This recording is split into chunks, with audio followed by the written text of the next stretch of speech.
আসসালামু আলাইকুম সবাইকে। আশা করি সবাই অনেক ভালো আছেন। আমি ইদানিং ভিডিও করতে পারছি না। আর বিভিন্ন ধরনের ব্যস্ততার কারণে আমি ভিডিও ওরকমভাবে আপলোড দিতে পারছি না। এটা বছরখানেক আগের একটা ভিডিও। সো এইবার আমি এটাতে ভয়েস ওভার দিয়ে আপলোড করে দিচ্ছি আমার পেজে। বিরক্ত হবেন না। ভিডিওটা অবশ্যই দেখার চেষ্টা করবেন।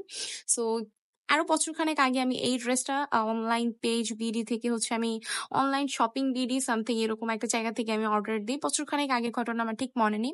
তো এই ড্রেসগুলি তখন বিভিন্ন জায়গায় অনেক ভাইরাল ছিল। প্রত্যেকের কাছে অন্তত অ্যাকসেপ্ট করেও ছিল। সো আমার টোটাল কস্টিং গিয়েছিল ৩,০০০। এটা ছিল একটা মানে ভাইরাল ড্রেস মিরর ওয়ার্ক করা লাখনৌ। তো আমি অনলাইনে যেরকম দেখছি লাইভ প্রেজেন্টার যেরকম পড়ছিল বা ওর যেরকম দেখাইছিল এই যে কিছুদিন আগে যে মিস বাংলাদেশ হইলো শাম্মী, উনি যেটা পড়ছিল ওইটা আমাকে দেয় না আরকি। মানে ওরকম দেয় নাই। ডিজাইনটা এখানে অনেক পার্থক্য ছিল। নেকের দিক দিয়ে বাটন ছিল না। তারপর মিরর গুলিও ধরার সাথে সাথে উঠে যাচ্ছিল। এক ধোয়া দিলে সব মিরর পরে একদম নাই হয়ে যাচ্ছিল আরকি। But colour combination was good.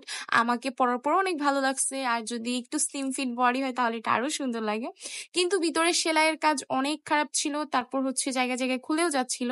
ভিতরে একটুও যে কাপড় ছিল না বা ড্রেসটা অনেক টাইট ফিট ছিল। আমি আমার সাইজ মতো নিয়ে আসছিলাম। বাট ফিটিং অনেক বাজে ছিল। আমাকে আনার পর আরো কাজ করতে হয়েছে। ভিতরে আলাদা করে একটা সেমিজ নিতে হয়েছে। তো সবকিছু মিলিয়ে কস্টিং অনেক পড়ে গিয়েছিল আরকি।